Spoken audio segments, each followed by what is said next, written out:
So we're going to have a weekend supporting our other friend and making the best of what started out badly, and I'm sure we'll enjoy ourselves. It's still off-road racing.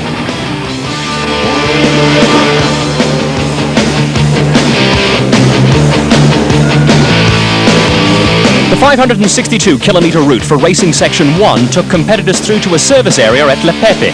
From the service area, a long loop took crews further into northern Botswana before an overnight stop back at Lepepe.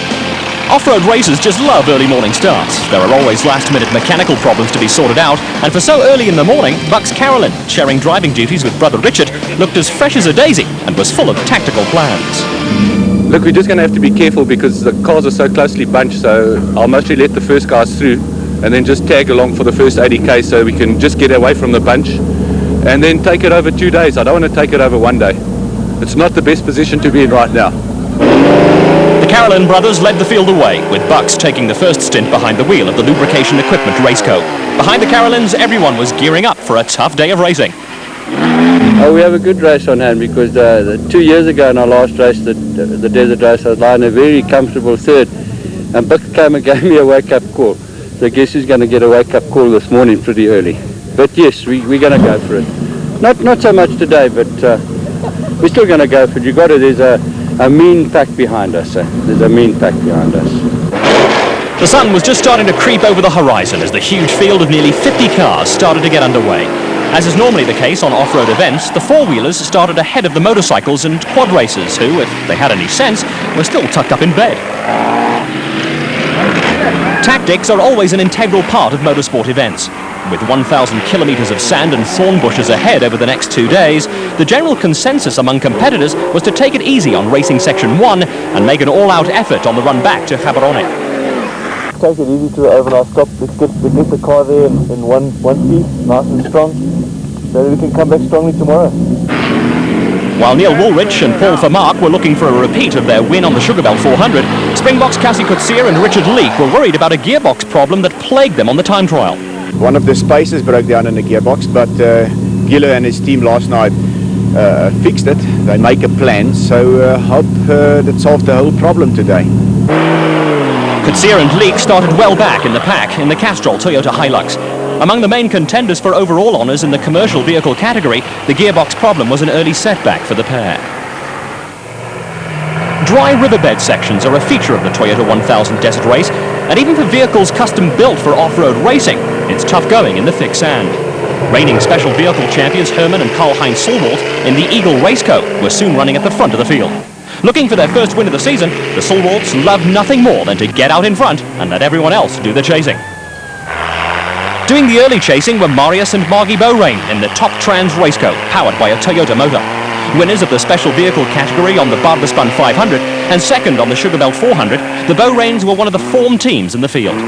Bucks Carolyn was lying third on the road at this stage and was happy enough to sit behind the Solwalds and the Beaurains. Navigation is a major problem for single-seater drivers, and allowing others to do the pathfinding for you is a ploy commonly used by the single-seater fraternity. Neil Woolrich and Paul Vermaak were going along steadily in the Sani Motorsport Nissan. After their win on the Sugarbelt 400, the pair went into the desert race full of confidence and were expected to provide tough opposition for the Toyota and Land Rover teams in the production vehicle class.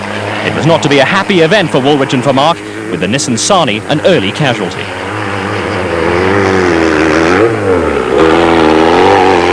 Also going along steadily at this stage were the combination of Franz Czepek, Senior and Junior in the V Motors Raceco.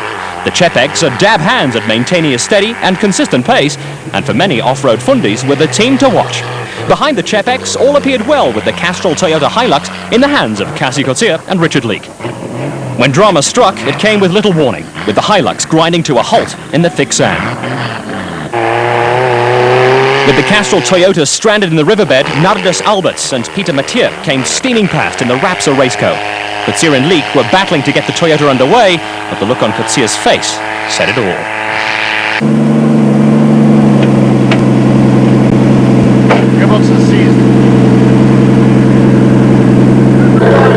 It was a bitter blow for Coetzee and Leek, who went into the desert race fresh from a top 10 finish on the Castrol International Rally, where they also won the Video Sport Challenge for off-road vehicles. A bitter pill was made a little more difficult to swallow when first Cliff Barker and Mike Reddin in the Video Sport SVM Land Rover, and then Arpi Reinecker and Robin Houghton in the Bangfin Toyota Land Cruiser came sailing past the stranded Hilux. A terrific rivalry has sprung up between the two Toyota crews and the Video Sport SVM Land Rover, and their battle was expected to be a highlight of the desert race. After their problems on the time trial, Reinecker and Houghton were steadily making up ground. Reinecker farms in the Western Transvaal, and his intimate knowledge of the sort of conditions that characterize the desert race make him a tough competitor.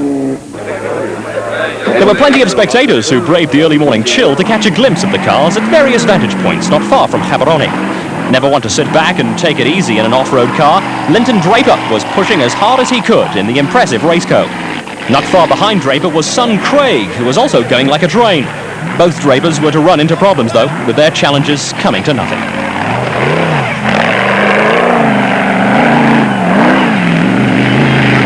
For other crews, matters were also not going 100% to plan. Cars stuck on the side of the route while crews busied themselves with running repairs would have become a familiar sight.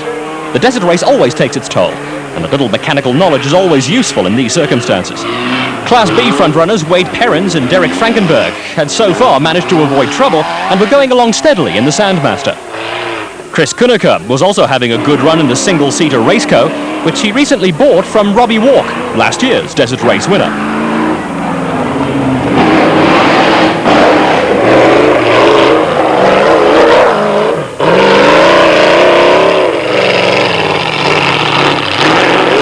Although it was still early in the race, some good battles were starting to develop further down the field. There's a great deal of rivalry among crews in the various categories, and in Class B, Craig Hopkinson was chasing after Perrins and Frankenberg, with Remy Moons and Frans van Lieshout also in the thick of the Class B fight in the Sandmaster.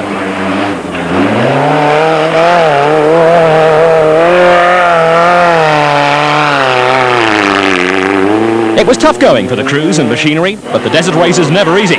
Manhandling heavy and powerful buckies through thick sand is physically demanding, but crews like the Jonker brothers from Mafeking provided spectators with plenty of action in the Nissan Safari.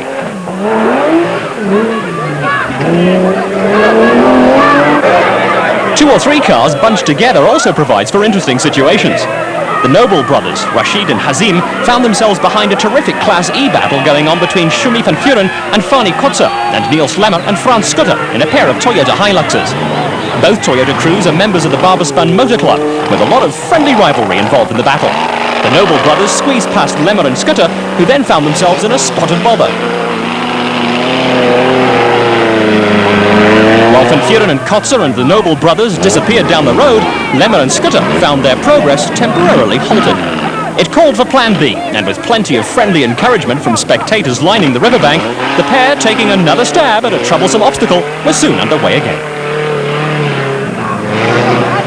Closing in on Lemmer and Skutter were Class D crews Jannie Visser and Johan Bester in a Toyota Land Cruiser, and the Video Sport SVM Range Rover pair of Arthur Abraham and Stratford Vogt.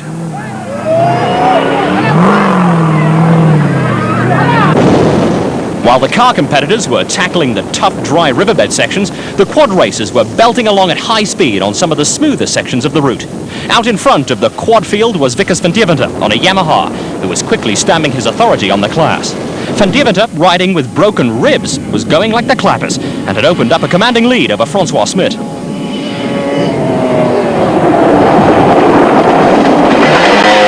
It was tough going for the quad racers, who'd already lost a couple of competitors because of mechanical problems. With pockets of interested locals popping up along the route, Yuri Duplessis was chasing hard after the flying Van Deventer and Smit. No one could match Van Deventer for pace, and the Western Transvaal was running away from the rest of the pack.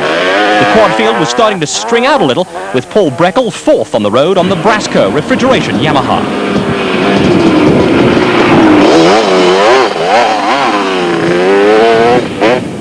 Trying to close in on the leading group of riders was Derek Johnson on another Yamaha. Johnson had a little ground to make up, but was going along steadily enough. On the bike front, it was simply a case of full speed ahead.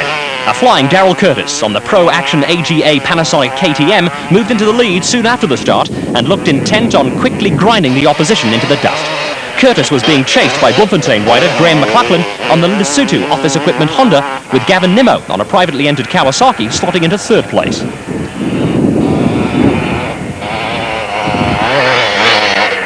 Nimmo wasn't pushing as hard as Curtis or McLaughlin, and sneaking up on him was Errol Dalton on the big Lesotho Office Equipment 500 Honda. The big Honda held the advantage in the thick sand, but Dalton was still struggling with a shoulder injury. Behind Dalton, a group of riders that included Rian van Niekerk and Grant Bloomfield on 500 machines, and 200 class leader Henny Human was struggling in the thick sand. For Human in particular, it was tough going on the little 125 Honda. It didn't take long for drama to surface on the motorcycle front. Early race leader Darrell Curtis ground to a halt in the thick sand and was headed for retirement. Tell us what happened. I'm not too sure yet. Maybe the bike just got a little bit warm in the thick sand. But it should fire up now. Curtis was a little optimistic about the bike firing up, and it was the end of his race. Back with the cars, Herman and Karl-Heinz Solwald were still first on the road in the Solwald Transport Raceco. The Solwalds are the reigning special vehicle champions, but were looking for their first win of the season.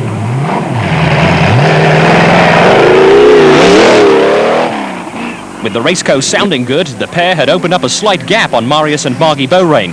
The Beaurains had Bucks Carolyn scheduled to hand over the lubrication equipment Raceco to brother Richard at the refuel right on their tail when they arrived at an optional refuel point. Having to concentrate on driving and navigating, Carolyn opted to ride in the Beaurain's dust, and having someone to do the pathfinding for him was worth the discomfort.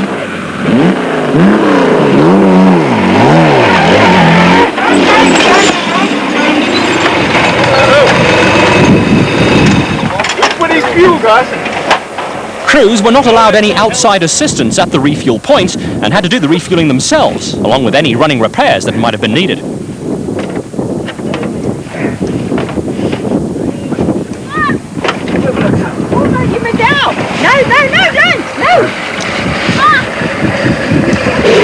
When Carolyn left the optional refuel points seconds before the Beaurains, he was second on the road. While Carolyn and the Beaurains set off after the Solwalds, there was a fair bit of drama going on behind them, with most of it centering around Arpi Reinecker and Robin Houghton in the Bangford Toyota Land Cruiser. The pair started out the day in 38th position after their time trial tribulations and were simply scything their way through the field. With Reinecker reveling in the conditions, the Bangford Toyota Land Cruiser had worked its way into the top 10 and had moved ahead of arch rivals Cliff Barker and Mike Redden in the Video Sport SVM Land Rover.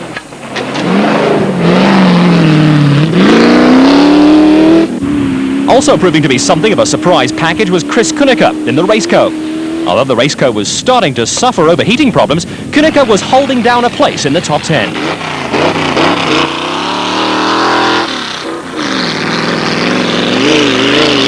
Behind Kunecker, and also going well, were Rustenburg 400 winners Stan Illman and Franz Stangl, who recently completed the grueling London to Mexico rally in a 1971 Porsche 911. At the refuel point at Le Pepe, before crews set out on a loop that would bring them back to the overnight stop, there was plenty of activity. Refueling and running repairs were carried out as quickly as possible, but for some crews, problems were more serious than they would have liked.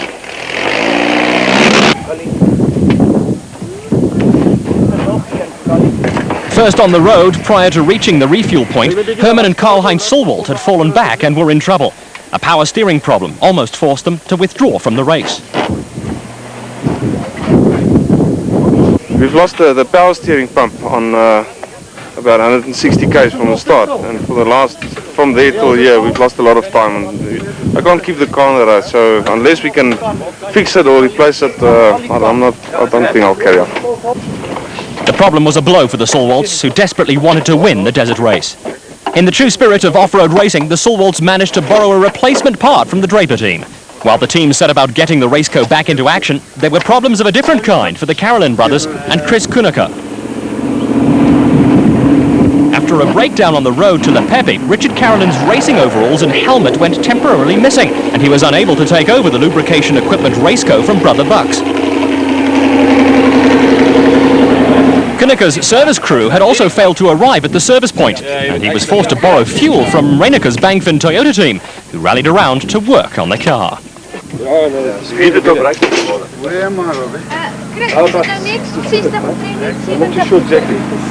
Toyota has been tremendous helping with the fuel.